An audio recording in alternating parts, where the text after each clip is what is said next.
Ferrand vous invite au cœur de l'histoire sur Europe 1. Qui étaient vraiment les Gaulois? Comment vivaient-ils? En quoi croyaient-ils? Voilà quelques questions que Franck Ferrand va poser cet après-midi à un historien de l'Antiquité. Bonjour Franck. Bonjour Anissa, bonjour à tous. L'archéologue Jean-Louis Bruno est directeur de recherche au CNRS. Il vient de publier sous forme de bande dessinée une enquête gauloise. Autant vous dire qu'il est bien placé pour répondre à ce genre de questions. Et vous allez, vous aussi Franck, nous parler des Gaulois. Oui, je vous raconte dans un instant le jour où les Gaulois, c'était 4 siècles avant Jésus-Christ, ont mis à sac la ville de Rome. N'oublions pas naturellement la chronique de Lorena Martin et le retour aux origines qui aujourd'hui reviendra sur l'invention du savon.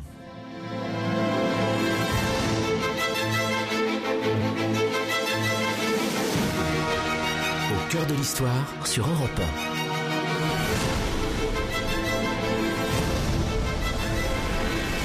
Franck Ferrand.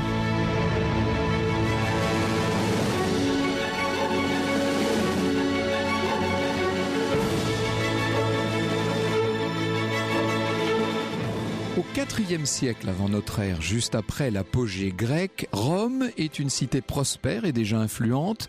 Les Romains installés aux confins de l'Étrurie et du Latium sont en train de devenir une véritable puissance, mais soudain, une nouvelle fait trembler la cité. Des Gaulois, à la recherche de richesses, de butin, se dirigeraient droit vers la cité de Romulus et Rémus. Dans Rome, cette rumeur a de quoi glacer les sangs. Les barbares seraient déjà presque aux portes de la ville avec des intentions destructrices. À cette époque, les Gaulois sont donc déjà installés en Italie du Nord. Ça fait même plusieurs décennies qu'ils y sont. En cette fin de IVe siècle, on les voit menés par leur chef Brennus traverser le Pô pour suivre leur migration vers le sud de l'Italie, suivant la vallée du Tibre. À Chiusi, ils massacrent les Étrusques qu'ils trouvent sur leur route. La voie est désormais ouverte vers Rome. Et si l'on en croit l'historien romain Tite-Live, on verrait des hommes et des chevaux déferler sur les terres latines en semant la terreur par leurs chants, par leurs cris inconnus. C'est à Rome que nous allons. Or, les Romains ne sont absolument pas préparés à se défendre contre une invasion. Depuis quelques années, la situation à Rome est chaotique. Le grand général Camillus est tombé en disgrâce. Il a dû s'exiler. Dans la cité, les hommes politiques romains se disputent le pouvoir et ne prennent pas vraiment au sérieux le danger de la progression gauloise. Or, au mois de juillet 390 avant Jésus-Christ, je vous ai dit tout à l'heure à la fin du IVe siècle, on est bien au début de ce IVe siècle, l'armée de Brennus n'est plus qu'à 16 km de Rome, au niveau de l'Alia, qui est un affluent du Tibre. L'invasion semble imminente pour les Romains, il est grand temps de réagir.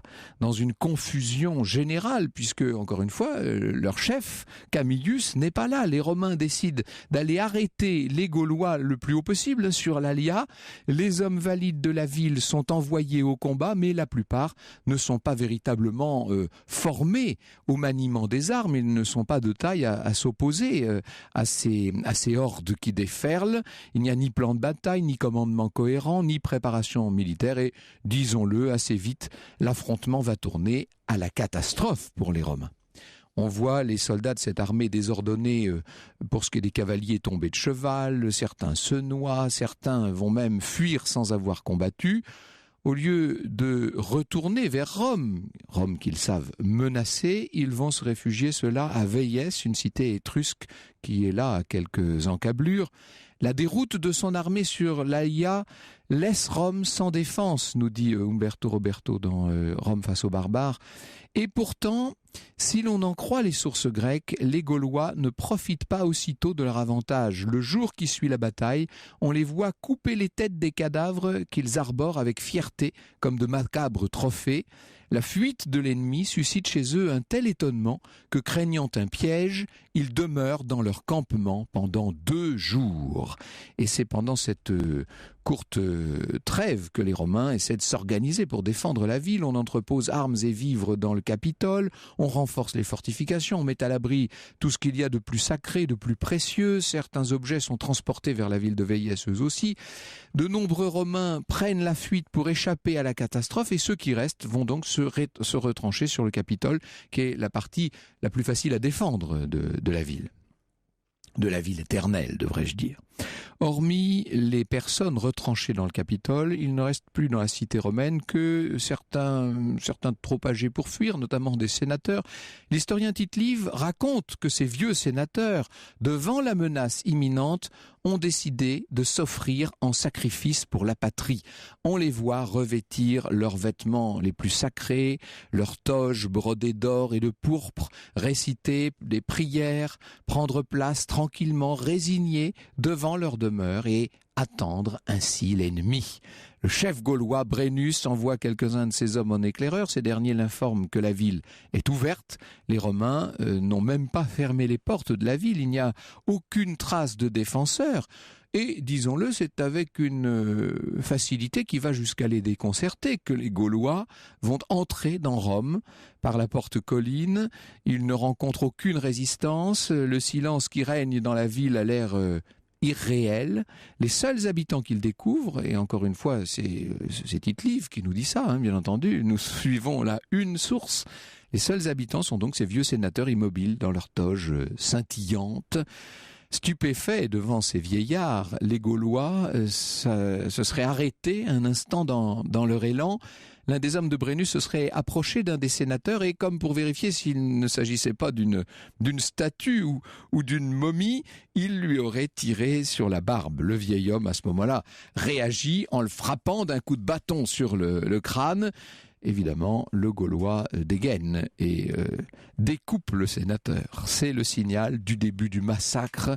Les envahisseurs vont assassiner d'abord tous ceux qui restent là en bas, et puis on les voit déferler partout dans la ville, piller les maisons, tuer tous ceux qui se mettent sur leur chemin, des hommes, des femmes, des enfants. On incendie les bâtiments. Nous avons suffisamment ici même eu l'occasion de parler des guerres de l'Antiquité, des prises de villes, des sièges, etc., pour savoir jusqu'à quel degré de violence tout cela pouvait aller à l'époque. Dans une odeur de feu, de sang, Rome est en train de s'effondrer, voir le dernier Romain à son dernier soupir, moi seul en être cause, et mourir de plaisir. Ça, c'était dans Horace, n'est-ce pas? Il ne reste dans la ville que les combattants enfermés sur le Capitole, la rage dans les yeux. Les Gaulois désormais se dirigent vers la colline, vers cette colline centrale. Ils se préparent maintenant à assiéger la citadelle.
Un extrait de l'ouverture de l'opéra de Vincenzo Bellini sur Europe 1, La Norma. Alors cet après-midi, Franck, vous nous racontez le sac de Rome par les Gaulois. C'est en 390 avant notre ère.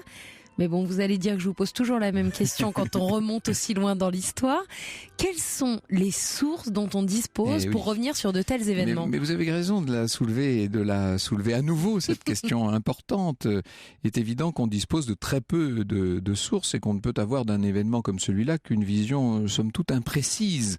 Les sources dont nous disposons, j'évoquais les récits de Tite-Live et de Plutarque, évidemment tout ça a été écrit 4 siècles après les faits, et les auteurs se livrent à des interprétations, dont certaines sont d'ailleurs contradictoires, et entre les différentes versions, comment voulez-vous qu'on distingue à coup sûr le vrai du faux, la réalité de la légende. Par ailleurs, les traces matérielles, les traces archéologiques qu'auraient pu laisser les Gaulois sont par définition très rares dans les environs du Capitole et même dans toute cette région. Donc on n'est pas à l'abri de nouvelles découvertes dans l'avenir. Vous savez, l'histoire évolue sans cesse, mais je doute qu'on sache un jour très clairement décrire et avec la plus grande certitude la mise à sac de Rome en 390. Pour l'instant, donc, difficile de discerner les contours exacts exact de toute cette affaire. Et ce qui est certain, c'est que après un siège du Capitole qui a été long, qui a été éprouvant, les Gaulois s'en prennent aux Romains réfugiés sur la colline. Hein. C'est un siège qui va durer quand même plusieurs mois. Les Gaulois sont repoussés par les Romains. Ils ne parviennent pas à prendre le Capitole d'assaut. Et Tite-Live raconte comment, pour obliger les assiégés à se rendre, les Gaulois pillent les monuments les plus proches du Capitole. Et les Romains, là, impuissants, assistent à ce spectacle pour eux totalement insupportable. Depuis la citadelle, nous raconte Tite-Live, les Romains voyaient la ville pleine d'ennemis, les courses désordonnées à travers les rues, de nouveaux feux apparaître ci ou là, ça et là, devrais-je dire.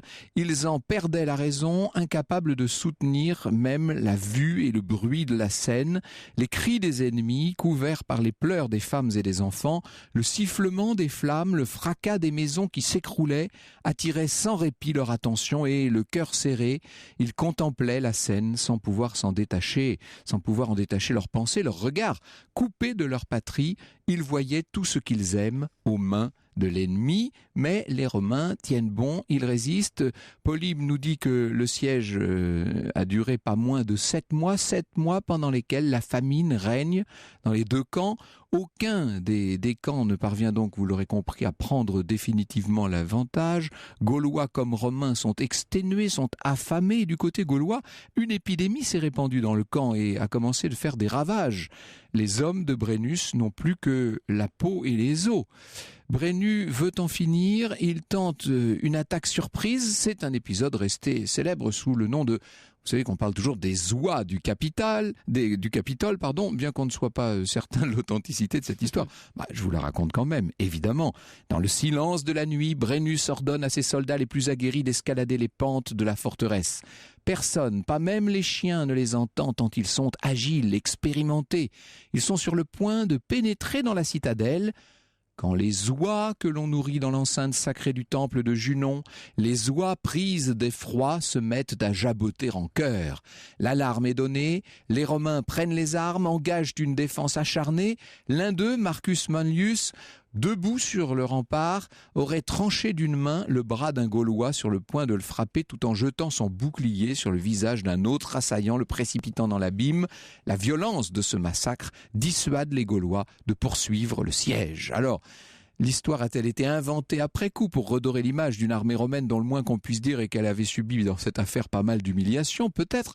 En réalité, nous dit Roberto, dont cet historien romain, romain actuel, bien sûr, Umberto Roberto, il est difficile de savoir pourquoi les Gaulois ont finalement décidé de se replier et comment l'assaut a véritablement été repoussé. Selon Tite-Live et Plutarque, la raison de la victoire romaine finale tient à un homme, un sauveur, Camillus, le chef romain qui se trouvait en exil, je vous l'avais dit, accusé de détournement d'argent. Il avait fui la ville pour échapper à une sentence qui s'annonçait très dure. Donc Camillus a été rappelé d'urgence. La situation était, il faut le dire, tout à fait exceptionnelle. On a accepté son retour et lorsqu'il est rentré, Camillus a tout mis en œuvre pour faire plier les Gaulois. Il serait parvenu à obtenir une trêve et à engager des pourparlers. Brennus consent donc à lever son siège en échange du paiement de 1000 livres d'or. La suite de l'histoire tient-elle de la légende? On dit qu'on aurait alors apporté une balance pour procéder à la pesée de l'or en présence des magistrats romains. Or, les Gaulois auraient truqué les poids avant la pesée. Les Romains se seraient rendus compte du subterfuge. Il faut les imaginer s'indignant, se scandalisant de la fourberie des Gaulois. Et Camillus, furieux, aurait ordonné d'interrompre la pesée d'or. Rome versera bien le poids de la rançon, affirme-t-il hors de lui, mais en fer et non en or. Brennus, dans un accès de rage, jette alors son épée sur le plateau de la balance. Vous connaissez le cri de Brennus, évidemment. Vae victis, malheur au vaincu. Et oui, là encore, le rôle tenu par Camillus doit être nuancé. La tradition transmise par Tite-Live exalte sans sans retenue aucune le rôle tenu par Camille dans ces circonstances, nous dit Roberto. Il y a là quelques exagérations. Le déroulement des événements rapportés par Tite-Live n'est pas dépourvu de motifs légendaires absents des autres sources. Les historiens grecs, par exemple, ne disent pas un mot de l'intervention héroïque de Camille ni de la victoire qui a suivi.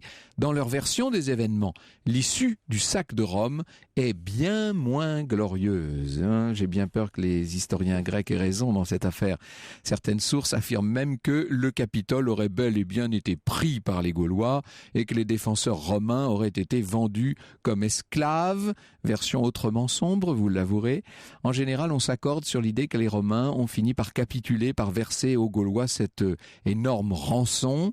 Les Gaulois, à partir de là, se seraient retirés. Que vouliez-vous qu'ils fissent dans cette ville de Rome? Une chose est sûre, toutefois, ce sac a constitué pour les Romains un épisode qui est un véritable traumatisme, une humiliation qu'ils n'oublieront jamais et qui va ensuite servir d'exemple, ou plutôt de contre-exemple pour l'avenir. Au lendemain de l'invasion, les Romains ont songé à quitter définitivement Rome.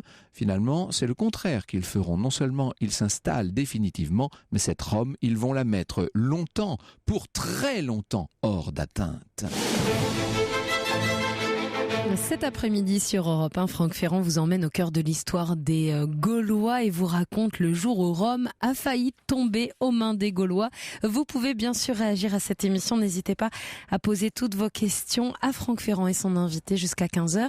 Ça se passe sur Twitter avec le hashtag ACDH et sur la page Facebook au cœur de l'histoire. Au cœur de l'histoire sur Europe 1. Europe 1 au cœur de l'histoire. Franck Ferrand. Alors aujourd'hui, nous revenons sur l'histoire des Gaulois et vous nous racontez cet épisode 4 siècles avant notre ère où les Gaulois ont failli prendre Rome. Les Romains sont vaincus. Ils auraient dû quitter la ville et ils ont fait tout le contraire. Si l'on en croit même certains textes, les Gaulois ont bel et bien pris Rome, et plutôt 2 fois qu'une. Et évidemment, après leur départ, la grande question qui se pose dans cette ville en cendres, c'est de savoir s'il faut rester là ou aller s'installer ailleurs. Et notamment, ce sont les plébéiens qui débattent de la question, c'est-à-dire les gens les plus modestes. Beaucoup de riches romains s'étaient, vous l'aurez compris, déjà installés, déjà réfugiés à Véies depuis quelque temps. Donc, faut-il partir? Certains acquiescent, beaucoup se rangent même à cet avis, et de nouveau, nous dit Tite-Live, c'est Camille qui intervient. Lui est résigné, il est sûr de lui, et voilà ce qu'il aurait annoncé, ce qu'il aurait dit dans un beau et puissant discours.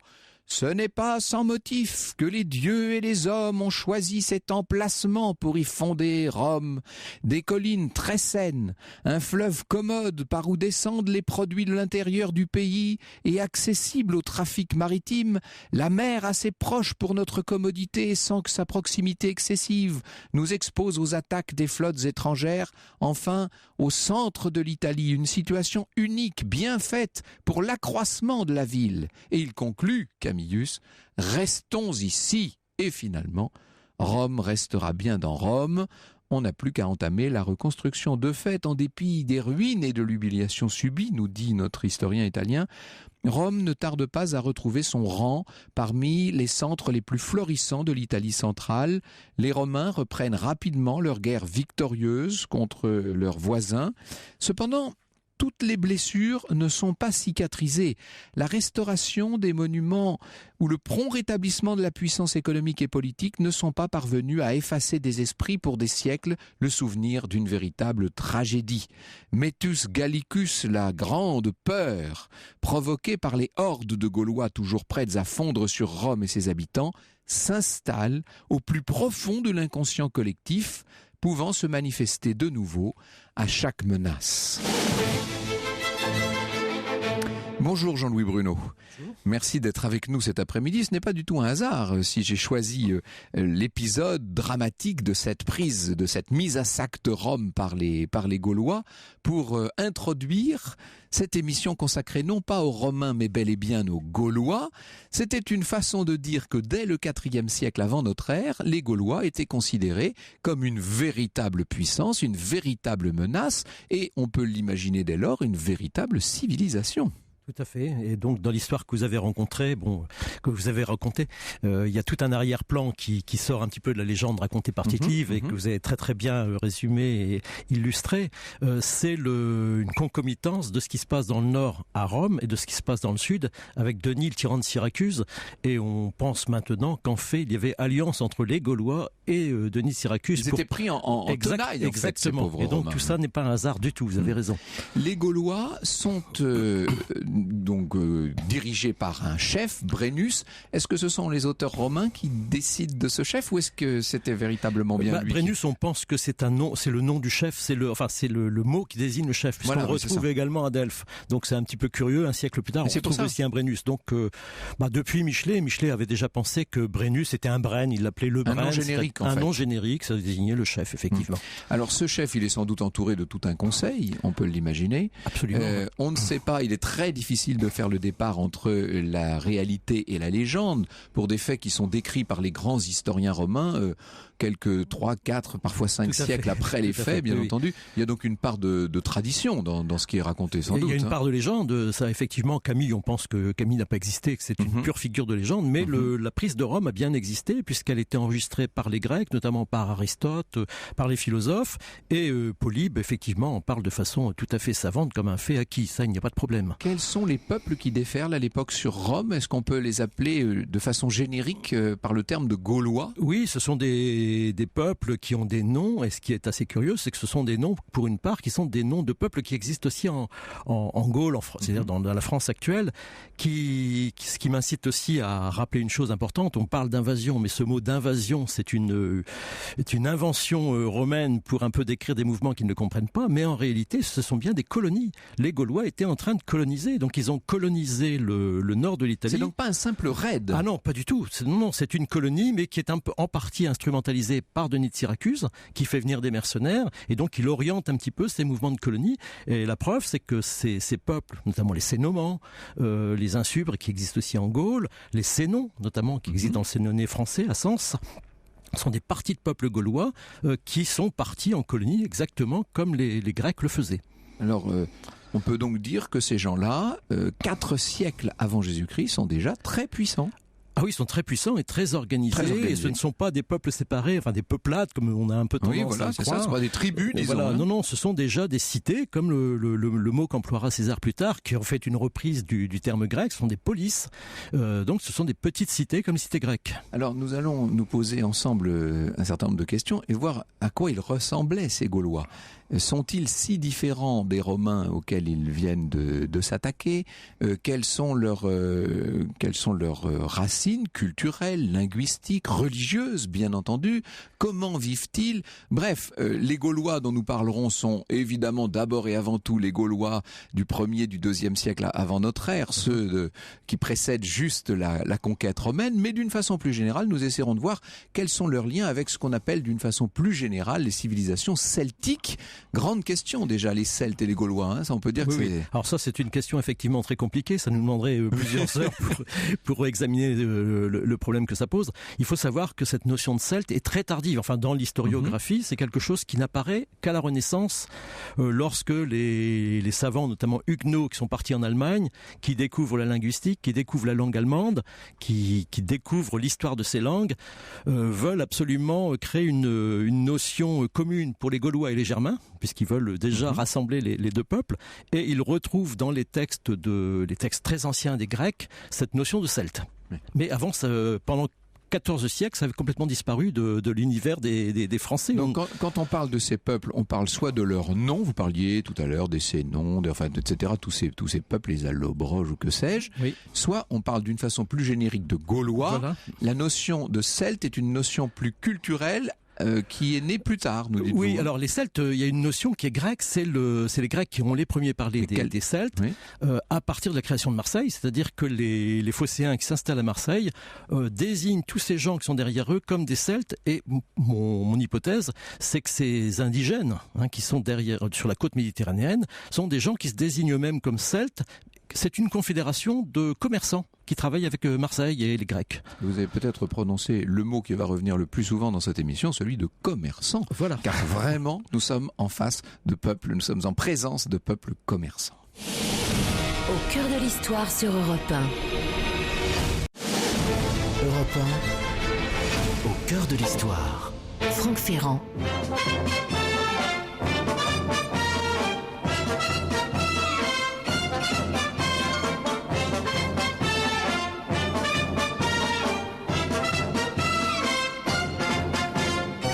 Le générique du dessin animé Astérix avec d'ailleurs Anthony qui nous dit sur Facebook, en voyant arriver les Gaulois, les Romains criaient les gogos, les gogos, les Gaulois. Oui, ça se pourrait. Merci Anthony, vous êtes très nombreux à réagir sur les réseaux sociaux. C'est un sujet qui vous plaît aujourd'hui puisque nous sommes au cœur de l'histoire des Gaulois avec votre invité. Nous allons plus loin. Franck, vous recevez Jean-Louis Bruno, il est archéologue, directeur de recherche au CNRS et il est l'auteur d'une BD intitulée L'enquête gauloise avec Nicobi, parue à la Découverte, la revue dessinée. Oui, c'est une collection qui est dirigée par Sylvain Venner. On est donc dans le monde du dessin et du graphisme, là. Ouais. Et vous avez prêté, si je puis dire, vos connaissances à cette adaptation, parce que c'est une adaptation de l'histoire. Expliquez-nous comment est né ce projet. C'est le projet de Sylvain Venner avec la revue dessinée et puis la Découverte.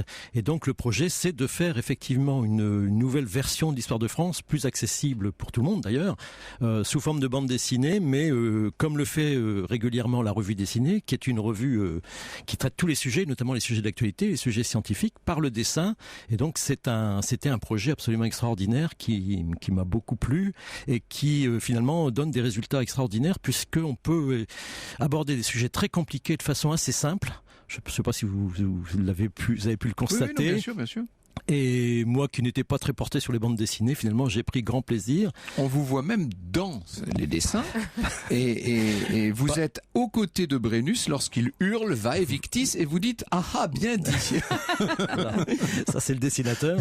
Donc comment ça s'est fait? On a écrit le dessinateur et moi-même le scénario, on l'a adapté et ça s'est fait très très naturellement avec des libertés qui sont assez intéressantes puisque je fais parler effectivement des anciens, notamment Cicéron, Diviciac, l'Éduin, César lui-même, et ça permet d'affronter les points de vue et de voyager dans le temps de façon beaucoup plus dynamique que si on écrivait un long traité. Je ne vous dis pas le contraire, il n'y a que l'oie qui a l'air de se poser des questions avec un gros point d'interrogation, mais en même temps on ne peut pas trop demander aux oies du Capitole, n'est-ce pas? Alors, vous me voyez venir, interprétation, bande dessinée, etc. On entendait le générique d'Astérix à l'instant, nos auditeurs ne peuvent pas ne pas faire allusion aux irréductibles Gaulois d'Uderzo et Goscinny. Est-ce que l'image que nous avons tous maintenant des Gaulois n'a pas été très largement influencée par cette célébrissime bande dessinée? Bien sûr que si, Astérix. Absolument.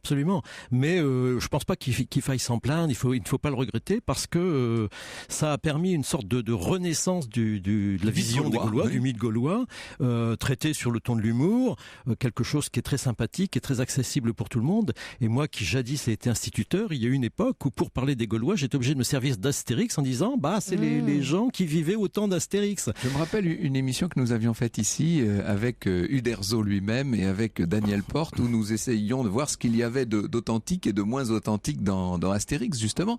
Il y a une part incontestable d'histoire dans Astérix et puis il y a bien sûr la part de toute l'historiographie notamment du 19e siècle. Oui, il y a beaucoup de choses qui sont effectivement tout à fait documentées. Ce qui est intéressant aussi, moi ce qui me plaît beaucoup dans Astérix, c'est les noms gaulois. Donc habituer le lecteur à tous ces noms à sonorité gauloise, ça je trouve ça très bien. Et puis par exemple le ciel qui tombe sur la tête, ça ce sont des choses qui sont vraies, qui sont totalement documentées. C'est des croyances. Voilà, sur les croyances et les noms des dieux, etc.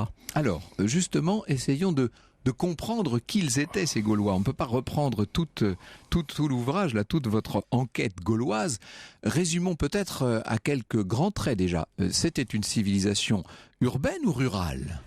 C'est plutôt une civilisation rurale.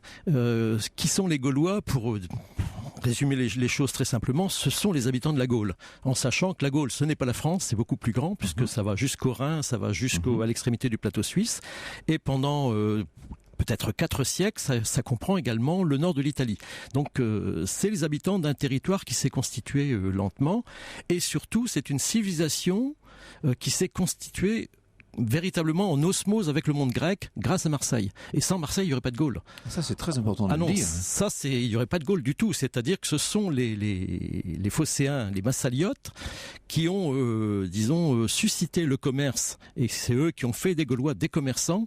Et c'est donc l'extension de ce marché des premiers, des Celtes, puisque les gens des bords de la Méditerranée, c'était les Celtes, pour les Grecs, qui sont devenus ces habitants de la Gaule, qui ont travaillé en commun, parce qu'on ne fait pas du commerce comme ça. Simplement, il faut faire des routes, il faut faire des accords. Ils ont essaimé, ils se sont développés vers le nord. Comment est-ce que ça s'est passé? Il y avait une population de substrat, par définition. Ah non, ils étaient déjà présents. Ce sont des populations qui sont présentes. Les Gaulois, dont une partie sont les Celtes, sont des héritiers des populations néolithiques, tout simplement. C'est des populations très variées. Il y a aussi des Étrusques, des Ibères, des Ligures, un petit peu mélangés. Et donc, ces gens-là, par la force des choses, sont devenus des commerçants parce que les Grecs ne s'aventuraient pas dans les terres. Et en plus, les Grecs ne parlaient pas les langues étrangères. Donc, ils ont tout de suite demandé à des Gaulois intelligents de faire le travail à leur place. Et donc, ils ont aussi suscité, par exemple, le druidisme. Les druides existent bien. Et les druides sont très influencés par les philosophies grecques parce que ce sont eux qui ont fait les traductions, qui ont fait les traités diplomatiques. Et donc, il y a tout de suite une version très politique de ce monde. Je sens que cette émission va être écoutée et réécoutée dans la région de Marseille. Nous allons avoir un certain succès du côté de Fossé ou de Massilia. Alors, vous avez prononcé le mot druide. Oui. Nous sommes là au cœur de tout le système de pensée, de croyance, de religion des Gaulois. Nous y venons, si vous le voulez bien, dans un instant. Au cœur de l'histoire sur Europe 1. Europe 1, au cœur de l'histoire. Franck Ferrand. Nous sommes au cœur de l'histoire des Gaulois cet après-midi sur Europe 1 avec votre invité Franck Jean-Louis Bruno. Il est archéologue et directeur de recherche au CNRS. Et vous êtes nombreux à réagir sur Twitter et Facebook. Alors il y a Guillaume qui nous dit sur Twitter avec le hashtag ACDH que le terme gaulois est une invention romaine. Qu'à la base il y avait 56 tribus qui s'appelaient les Senons, les Arvernes, les Andecaves.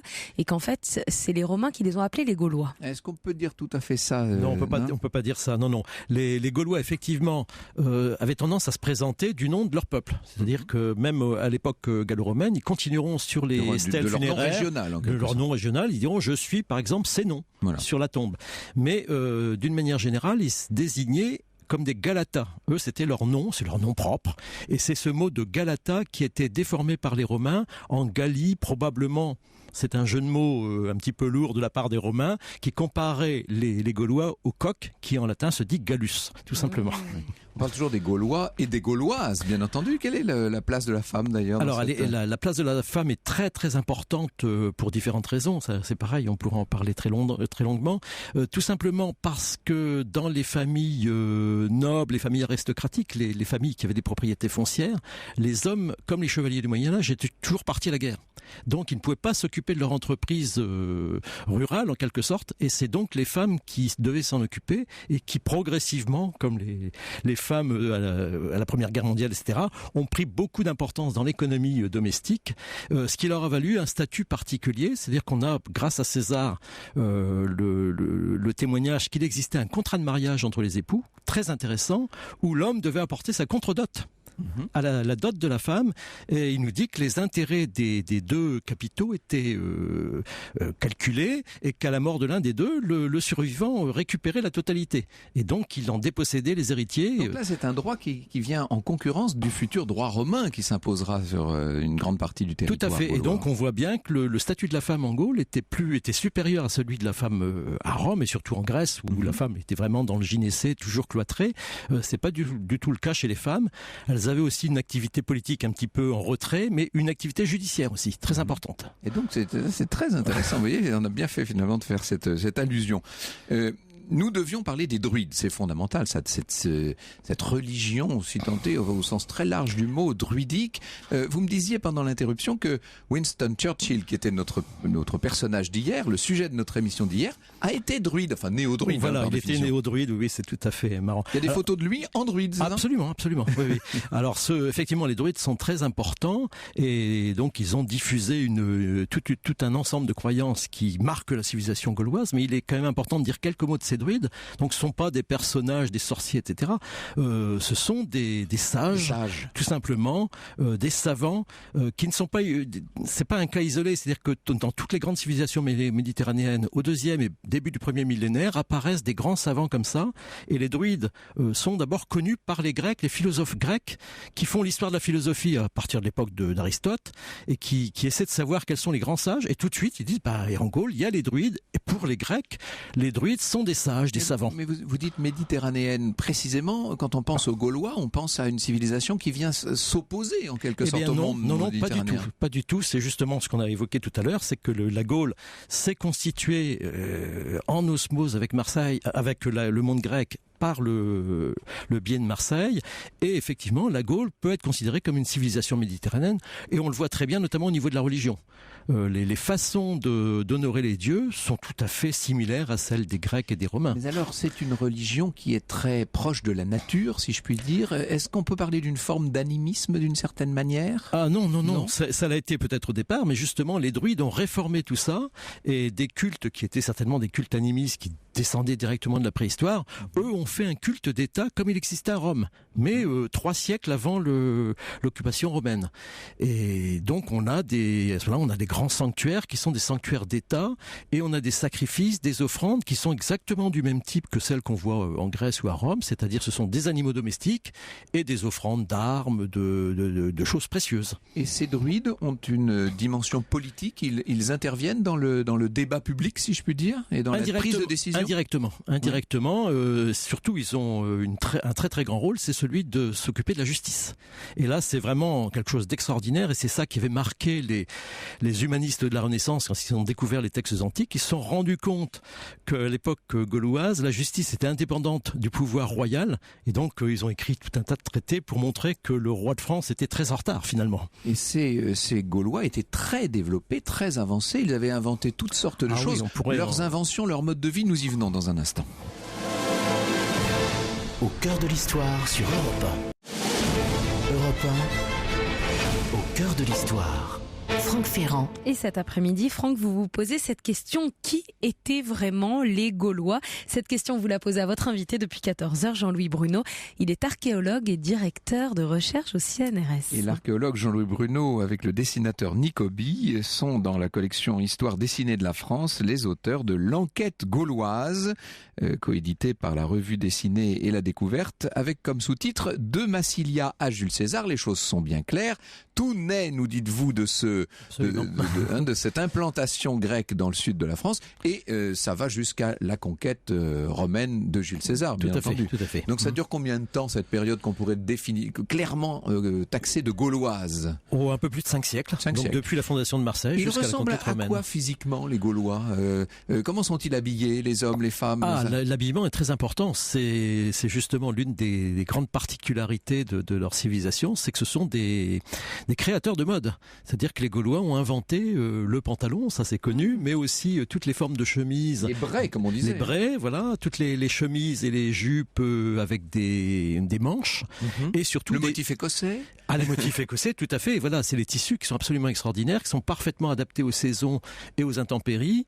Des motifs qui sont extrêmement précieux avec des fils d'or, des fils d'argent et tout ça. Et effectivement, ce motif écossais, des teintures assez flamboyantes qui sont tissées de façon extrêmement savante. Et puis, pour montrer ce niveau incroyable de développement, beaucoup d'instruments, d'outils, etc., que ne possédaient même pas les Romains au départ. Les Gaulois ont diffusé autour d'eux, et notamment en Italie, tous les véhicules, tous les types de véhicules, donc les chars, charrettes, etc., et ils les ont diffusés avec leur nom gaulois. Et donc, ce qu'on a longtemps cru être des noms latins, en fait, sont des noms d'origine gauloise. Donc, c'est le carrousel, le petoritum, etc.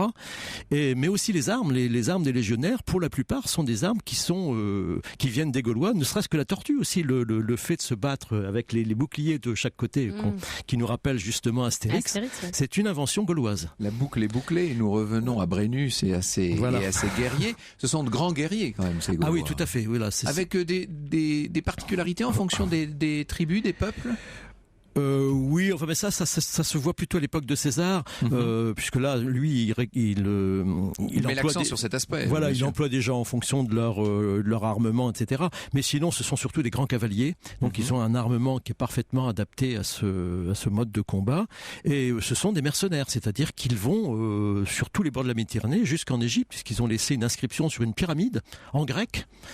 Avec quelques fautes d'orthographe d'ailleurs. Par ailleurs, ils n'écrivent pas quand même, il faut bien préciser ça. Ils n'écrivent pas parce que justement les druides leur interdisent, et ça c'est quelque chose qui rapproche les druides des pythagoriciens, c'est-à-dire des élèves de Pythagore, des disciples de Pythagore. On n'écrit pas pour ne pas divulguer le savoir, qui est un formidable moyen de pouvoir. Et donc ça nécessite que les élèves, c'est ce qui fait aussi une des fonctions des druides, ce sont des pédagogues, doivent tout apprendre pendant plus de 20 ans. Et donc c'est un exercice colossal puisqu'on doit tout apprendre par cœur. Oui, et c'est donc un travail de mémoire colossal, et il faut arriver à transmettre des savoirs parfois très subtils, très ramifiés, c'est une obligation, complexes. Oui. Et donc ça suppose donc de grands poèmes, des choses de ce genre. Bien sûr, oui, il y a tout un tas de processus mnémotechniques qui maintenant sont bien connus, et donc il y a nécessité pour les druides de passer leur savoir à leurs jeunes disciples, sinon c'est un savoir qui se perd. Merci beaucoup Jean-Louis Bruno. Je rappelle que vous étiez l'auteur d'un ouvrage intitulé Les Celtes, histoire d'un mythe, édité chez Alpha, et puis donc cette enquête gauloise sous la forme d'une bande dessinée, étoffée, expliquée. On entre dans tous les arcanes d'une civilisation méconnue et injustement méconnue. Elle est un peu moins grâce à vous. Merci beaucoup. Merci. Au cœur de l'histoire sur Europe 1. Et Lorena Martin est allée camper chez les Gaulois, chez les Celtes, si je puis dire. Hein. Vous êtes allée dans votre hutte, en fait, c'est ça ? Voilà, on est donc au Celtic Village. Vous avez l'air frigorifié aujourd'hui. Oui, un petit peu. On est au Celtic Village, à côté de Pont-l'Abbé, dans le Finistère.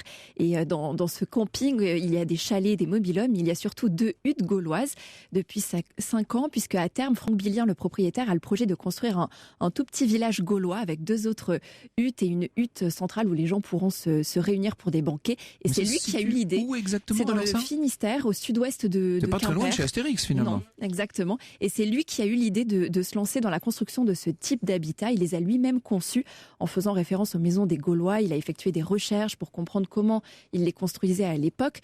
Donc ces huttes sont en bois. Le bois sert d'ossature. Il y a ajouté un enduit de chanvre et de chaux pour l'intérieur et de la brande de bruyère pour le toit.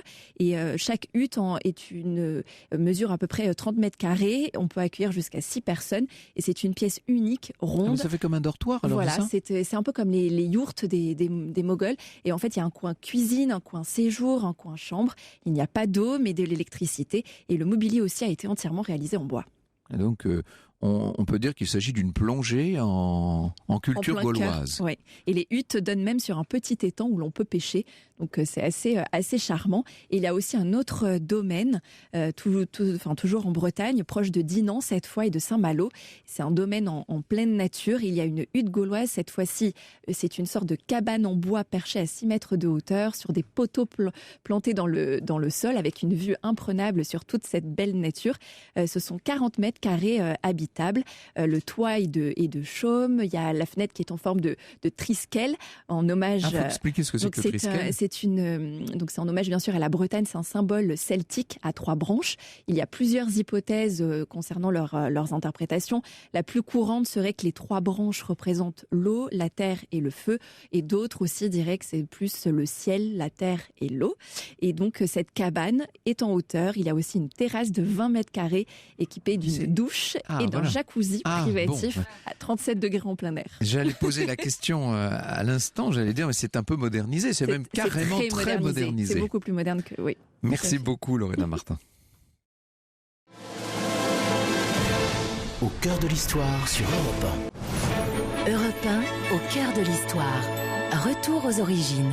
Alors depuis 14h, nous sommes au cœur de l'histoire des Gaulois. Je pense que nous faisons un pic d'audience à Marseille parce qu'on a beaucoup parlé de Marseille. Eh bien, nous allons continuer à parler de Marseille dans ce retour aux origines, puisque nous revenons sur les origines du savon, Franck. Exactement. Alors, est-ce que les Gaulois avaient du savon, eux ? Ah ben comment ? Oui, bien sûr. Vous savez, on fabrique en Europe le savon à partir de graisse animale et de cendres depuis très longtemps. Dans son histoire naturelle en 77 de notre ère, Pline Pline l'Ancien écrit « On se sert aussi de savon, c'est une invention des Gaulois pour rendre les cheveux blonds.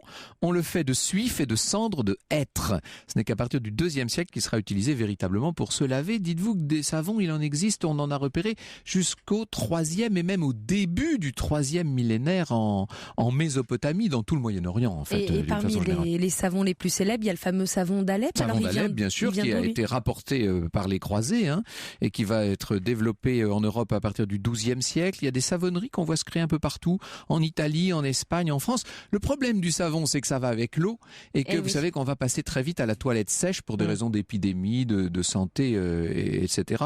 Le bain, hors l'usage de la médecine en une pressante nécessité, est non seulement superflu, mais très dommageable aux hommes, disait l'inventeur de la presse, Théophraste Renaudot. C'est à partir du règne de Louis XIV qu'on revient progressivement à l'eau. On y reviendra beaucoup quand même au XVIIIe siècle. Et après, le savon devient une véritable industrie. Oui, on peut dire que le savon est fabriqué un petit peu partout. 8 savonneries à Marseille en 1600, vous imaginez, 20 en 1650, 48 en 1786, 62 savonneries à Marseille en 1813. Si le savon aujourd'hui est assez bon marché, c'est grâce à Nicolas Leblanc qui en 1787 a découvert le procédé de fabrication du carbonate de sodium à partir d'eau de mer, ce qui permet une obtention beaucoup plus facile des différents ingrédients nécessaires à sa fabrication. On a dit à peu près tout ce qu'il fallait, en n'oubliant pas quand même qu'il s'agit, si j'en crois Pline l'Ancien, d'une invention gauloise. Nous nous retrouvons demain, chère Anissa. Oui, demain, vous nous parlerez de 3 sœurs romancières, Charlotte, Émilie et Anne. Qui étaient les sœurs Brontë? Réponse demain.